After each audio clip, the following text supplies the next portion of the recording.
Assalamualaikum warahmatullahi wabarakatuh. Para pendengar Radio Rasil yang saya cintai, kita ini sekarang masih di bulan suci, bulan Rajab, dan banyak peristiwa yang terjadi di bulan Rajab ini. Namun yang ingin saya share adalah peristiwa yang terjadi pada Nabi Muhammad SAW. Itu peristiwa yang dikenal dengan peristiwa Isra dan Mi'raj. Saya tidak akan menguraikan tentang peristiwa ini karena kita semua para pendengar saya yakin sudah tahu. Tapi kira-kira apa pelajaran yang bisa kita ambil dari peristiwa ini? Allah SWT berfirman dalam surat Al-Isra ayat pertama. A'udzu billahi minasyaitonir rajim. Bismillahirrahmanirrahim. Subhanalladzi asra bi'abdihi laila. Maha suci Allah yang telah memberangkatkan hambanya pada suatu malam. Dari mana ke mana? Minal masjidil harami ilal masjidil ladzi barakna haulah. Dari Masjid Haram di Mekah ke Masjid Aqsa di Yerusalem. Baik. Apa tujuannya? Linuriyahu min ayatina, agar kami perlihatkan kepadanya sebagian daripada tanda-tanda kebesaran kami. Innahu was-sami'ul basir. Sesungguhnya dia maha mendengar dan maha melihat. Ya. Yang aneh dalam ayat ini, Allah Subhanahu wa taala mengakhiri dengan kata-kata Allah yang maha mendengar dan melihat. Biasanya akhir kata-kata itu adalah menunjukkan atau menguraikan tentang kata-kata sebelumnya. Ini kalau kita menurut otak kita sebantas karena ini peristiwa yang luar biasa, mestinya kan innahu ala kulli syai'in qadir atau wallahu ala kulli syai'in qadir. Allah SWT mampu atas segalanya. Karena peristiwa yang luar biasa. Tapi kenapa diakhiri dengan kata-kata yang tidak biasa? Maksudnya karena Allah ingin mengajak kita untuk merenungkan tentang sebab. Apa sebab diisrakan dan dimi'rajkan Nabi Muhammad oleh Allah Subhanahu wa taala. Right? Sebabnya adalah karena Allah, hai Muhammad, aku mendengar dan melihat apa yang kamu hadapi. Penderitaan dan segala macam tantangan yang kamu hadapi, aku tahu. Ya, karena kalau kita perhatikan, setelah Nabi Muhammad SAW berdakwah kurang lebih 10 tahun, dan tiap hari, tiap saat selalu mendapatkan tantangan luar biasa, dia dan sahabat-sahabat yang lain, sehingga Nabi menyuruh mereka untuk pergi ke Habasyah. Namun demikian, Nabi masih ada hiburannya, ada benteng, yang menjaganya. Di luar Abu Talib, di dalam Khadijah radhiyallahu anha. Abu Talib meskipun dia bukan Muslim, dia membela Nabi Muhammad mati-matian. Oleh karena itu akan sedihnya kalau seorang Muslim tidak membela agamanya. Sedih sekali. Nah, jadi kalah sama orang kafir. Dan sekarang ini terbukti lagi ya. Sekarang ini banyak sekali orang-orang yang mendukung para orang-orang di Gaza. Right? Itu orang-orang non-Muslim. Di Amerika ini, ya Allah, right? Mereka membekot jalan dan sebagainya. Itu orang-orang non-Muslim. Malah sedih ada sebagian negara-negara Islam, bukan rakyat ya, negara-negara yang mengaku sebagai negara Muslim, itu malah imma diam atau ikut mendukung Zionis. Kemudian di dalam ada Khadijah. Jadi Nabi itu meskipun bagaimana penderitaan yang dihadapi di luar, itu begitu pulang ke rumah hilang semua. Hanya dengan melihat wajah Khadijah radhiyallahu anha. Right? Makanya ibu-ibu harus berfungsi seperti Khadijah itu. Jadi kalau suami pulang, begitu melihat wajah ibu aja, semua kecapean, kesulitan yang dihadapi di luar hilang semua. Jangan sampai bertambah ya. Namun demikian, sekarang ini sudah tidak ada benteng bagi Nabi. Baik di luar maupun di dalam. Sendirian Nabi sekarang. Namun dalam benak Nabi selalu Nabi ingin meneruskan dakwah ini. Maka akhirnya dengan mengajak Zaid bin Harithah untuk meninggalkan Makkah pergi ke negeri Taif. Mudah-mudahan orang Taif akan menyambutnya. Itu perjalanan kaki sekitar 100 km. Ya, jalan kaki. Namun demikian harapannya hampa. Karena orang-orang Taif bukan saja mereka tidak mau menerima dakwah Nabi, malah juga mengusir dan melemparinya. Sehingga Nabi akhirnya lari sampai di sebuah tempat antara Taif dan Makkah. Di bawah sebuah pohon Nabi duduk di situ. Ketika duduk di situ, maka ada dua malaikat gunung yang menawarkan Nabi untuk membinasakan orang-orang yang tadi melempari itu. Allah, bayangkan kita disakiti dalam keadaan seperti ini, ada kesempatan untuk membalas dendam, gimana kira-kira biasanya? Tapi lihat sikap Nabi Muhammad SAW. Apa kata Nabi? Jangan, katanya. Allahumma hdi qaumi fa innahum la ya'lamun. Malah didoakannya. Jangan malaikat. Mereka tidak tahu. Mudah-mudahan Allah kasih hidayat. Malah Nabi berdoa juga agar supaya nanti keturunan mereka akan masuk Islam. Kemudian Nabi berdoa yang terkenal itu, yang panjang ya. Allahumma inni asku du'fa quwwati wa qillati hilati 'alan nas.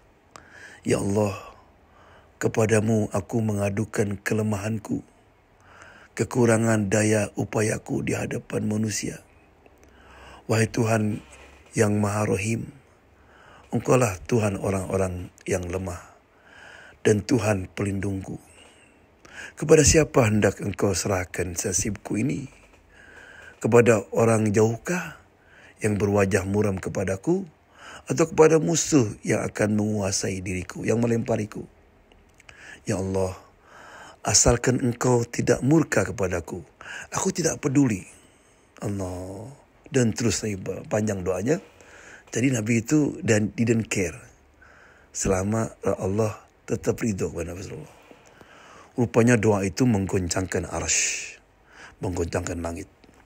Maka langsung Nabi akhirnya dipanggil oleh Allah Subhanahu wa taala. Seolah-olah kata Allah, ya Muhammad, kalau dunia menolakmu, langit itu menyambutmu sekarang ini.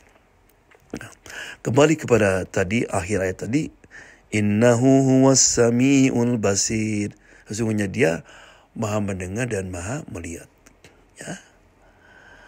Nah, ini apakah Allah melihat, mendengar penderitaan yang Nabi hadapi? Tidak. Semua penderitaan. Jadi barang siapa orang yang berdakwah, berjuang di jalan Allah, menghadapi segala macam kesulitan, kata Allah, hei, aku mendengarnya, aku melihatnya. Oleh karena itu, kenapa orang-orang Gaza ini mereka sangat teguh, tetap pendiriannya tidak berubah, meskipun dengan segala cobaan yang telah menimpa mereka. Kenapa? Mereka tahu bahwa Allah melihatnya, Allah mendengarnya, dan Allah akan memberikan bantuan kepada mereka. Allah lagi muji mereka. Ya. Para pendengar Radio Rasil, apa saja kira-kira pelajaran yang bisa kita ambil? Banyak sekali, tapi karena waktu. Yang pertama adalah, memang setiap kita berusaha untuk mengadakan islah, perbaikan, itu pasti akan menghadapi tantangan dan rintangan. Ya, karena Allah ingin tahu apa kita ini serius atau tidak. Karena manusia itu ada dua, muslimnya dua. Ada muslim yang soleh dan muslim yang muslih. Muslim yang soleh artinya orang yang soleh untuk dirinya. Dia saat 5 waktu, rajin ke masjid, orangnya baik, itu soleh. Tapi dia tidak care dengan orang lain. Ya. Oleh karena itu Nabi itu ketika menjadi seorang yang soleh, itu mahbub, dicintai oleh orang-orang Mekah. Malah mereka senang dekat dengan Nabi. Malah mereka memanggilnya dengan nama Al-Amin dan sebagainya. Tapi begitu Nabi menjadi muslih, ingin memperbaiki mereka, memperbaiki akidah mereka, kehidupan sosial mereka, maka Nabi dimusuhi. Kita saja misalnya kalau kita dulu dari keluarga yang tidak praktis, yang jauh daripada Islam. Salah seorang dari keluarga itu rupanya mendekat ke Islam. Kembali dia tobat. Menjadi orang yang soleh. Kemudian dia berusaha untuk mengajak, itu pasti dapat tantangan. Oleh karena itu dalam surat Hud ayat 117, Allah berfirman, وَمَا كَانَ رَبُّكَ لِيُهْلِكَ الْقُرَى بِظُلْمٍ وَأَهْلُهَا مُصْلِحُونَ. Dan Tuhanmu tidak akan menghancurkan suatu kampung dengan kedoliman, dan selama penghuninya itu muslihun, bukan solihun. Muslih. Jadi yang menjaga siksaan Allah itu menimpa satu kaum karena banyak di antara mereka orang-orang yang muslih, the reformer. Dalam sebuah hadis Nabi pernah masuk ke rumah dalam keadaan seperti takut gitu. La ilaha illallah wailul Arab min syarrin qad iqtarab. La ilaha illallah, celakalah orang Arab dari kejahatan yang sudah dekat. Rupanya Zainab kaget, Rasulullah, apakah Allah akan membinasakan kita dan bersama kita banyak orang-orang yang soleh? Kata Nabi, ya, kalau kejahatan sudah merajalela dan orang-orang soleh itu diem. Makanya ketika Allah menyuruh Jibril untuk menghancurkan suatu kaum, Jibril nggak jadi, kembali kepada Allah. Kata Allah, kunaon ya. Kenapa? Ya Allah, di antara mereka ada orang soleh, orang yang rajin ibadah. Apa kata Allah? Mulai dari dia. Binasakan dia yang pertama katanya. Kenapa? Karena kesolehannya nggak bermanfaat dengan orang sekitarnya. Allah, ya. Itulah kenapa dalam Quran Allah mengatakan, am hasibtum an tadkhulul jannata walamma ya'lamil ladzina jahadu minkum wa ya'lamas sabirin. Apakah kamu akan mengira kamu akan masuk surga begitu saja sebelum Allah mengetahui siapa di antara kamu yang berjihad, berjuang, dan siapa di antara kamu yang sabar. Allah, ya.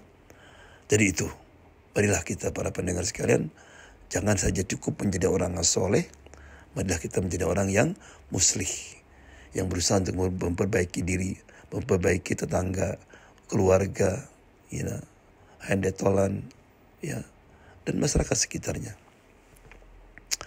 Pelajaran yang kedua, ketika Nabi di samping dia bertawakal sama Allah, tapi juga masih menaruh harapan kepada paman dan istrinya. Maka Allah SWT ingin menunjukkan kepada Muhammad, hai Muhammad, engkau harapanmu yang harus kamu tumpahkan hanya kepada Allah Subhanahu wa taala. Maka diambillah kedua-duanya. Sehingga dia sekarang hanya menggantung kepada Allah Subhanahu wa taala. Itulah yang disebut dengan tawakal. Dan tawakal ini adalah ibadah hati yang paling penting sekali. Allah SWT di dalam Quran banyak sekali yang merintahkan, fatawakkalu in kuntum mu'minin. Bertawakallah kepada Allah kalau kamu betul-betul orang mukmin. Jadi berarti orang yang kurang tawakalnya, dia berarti imannya juga lemah. Dalam segala hal kita. Nah, kalau kita kembali sekarang kepada orang-orang Gaza, sehingga banyak orang-orang masuk Islam, karena orang-orang pada bingung. Kok orang dengan cobaan yang begitu dahsyat masih senyum, masih bertahan sampai sekarang. Tidak ada yang mengeluh atau menyalahkan, resisten. Semuanya hanya meskipun kelaparan sebagainya, selalu doanya apa? Hasbunallah wa ni'mal wakil. Alhamdulillah. Kenapa? Karena tawakal mereka kepada Allah Subhanahu wa taala. Right? Pelajaran yang terakhir yang ingin saya sampaikan yaitu ujian iman. Iman itu kadang-kadang oleh Allah diuji. Right? Orang-orang Gaza ini alhamdulillah seolah-olah menurut saya mereka sukses ketika imannya diuji. Jadi ketika Nabi itu turun ke bumi, duduklah dekat Ka'bah. Rupanya nggak tahu kenapa Abu Jahal pagi-pagi dia mau ke Ka'bah itu, melihat ada Nabi itu. Hey Muhammad, how you doing? Kayak lagi ngapain katanya? Oh, tadi malam saya diberangkatkan oleh Allah ke Masjid Aqsa. Kemudian saya bertemu dengan Allah melewati 7 lapis langit. Abu Jahal gembira. Kenapa gembira? Ini bisa jadi breaking news. Right? Kayak di sini di Amerika, Fox News, CNN itu kalau berita-berita negatif tentang Islam itu bukan main gembiranya. Karena selama ini Abu Jahal itu selalu mengatakan Muhammad pembohong, tapi nggak ada bukti.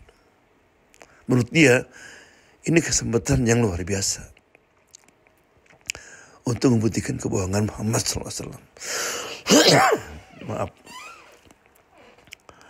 Akhirnya Muhammad, mau kamu sampaikan apa yang kamu sampaikan kepada saya, kepada orang-orang? Ya. Rupanya pagi-pagi dibangunkan orang. Hei, mari ada breaking news.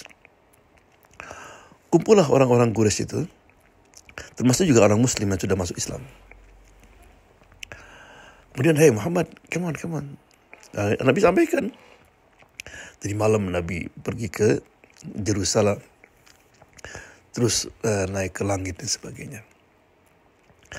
Banyak orang yang sudah Muslim pun akhirnya dia nggak kuat, murtad dia. Wah, this too much katanya. Ya. Kemudian kata Abu Jahal kepada Abu Sufyan, hey, this is the best time. Waktu yang tepat untuk memisahkan antara Muhammad dan Abu Bakar. Right? Karena Abu Bakar ketika itu nggak ada dia di rumah yang das itu lagi. Pergilah keduanya ke Abu Bakar. Hei Abu Bakar, ada apa nih? Kamu dengar gak apa yang temanmu Muhammad SAW ceritakan tadi pagi? Kalau enggak, tadi malam katanya dia pergi ke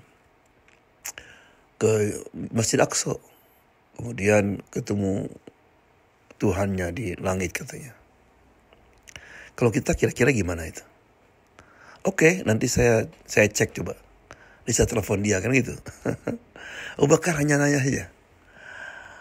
Apakah betul Nabi mengatakan demikian? Golia, sodak tuh, saya percaya. Kata Abu Jahal, waduh. Nah, itulah iman. Jadi kalau Nabi mengatakan demikian, kalau sodak tuh, aku percaya kepadanya. Nah, itulah beberapa pelajaran yang bisa kita ambil dari peristiwa Isra Mi'raj. Yang pertama, marilah kita jangan cukup menjadi orang soleh, menjadi juga orang muslih supaya kita terjaga dari malapetaka dan siksaan Allah Subhanahu wa taala. Right? Yang kedua, marilah kita kuatkan tawakal kita kepada Allah Subhanahu wa taala. Dan yang ketiga, marilah kita tingkatkan iman kita sehingga kita ketika mendengarkan apa yang datang dari Allah dan Rasulullah selalu kita mengatakan sami'na wa ata'na. Wabillahi taufiq wal hidayah. Wassalamualaikum warahmatullahi wabarakatuh.